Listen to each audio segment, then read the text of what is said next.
In this section, I'm going to see how to save your slides as images. So in this case, we've got a collection of slides. So we've got 9 slides altogether. Now, if I want to convert these into images, I click on File, Save As, and within this section here, I click on the down arrow, and there's various formats I can select. So for instance, if I want, say, PNG files, I would select this.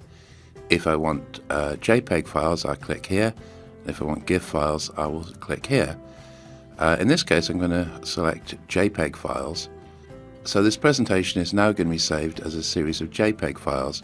If I click on Browse, I can navigate to the Pictures subdirectory, and if I click on Save here, I've got 2 choices: just the active slide, which was the title slide, or I can have all slides. So I'll click on where it says All Slides, and that's it, it's been done. I'll click on OK. If I look at the Pictures subdirectory here, you'll find it's created a little folder here called Sample Presentation, which was the name of the presentation. If I double click on this, and if I go to View Extra Large Icons, as you can see, I've got a series of images, so each slide within the presentation has been converted into a separate image.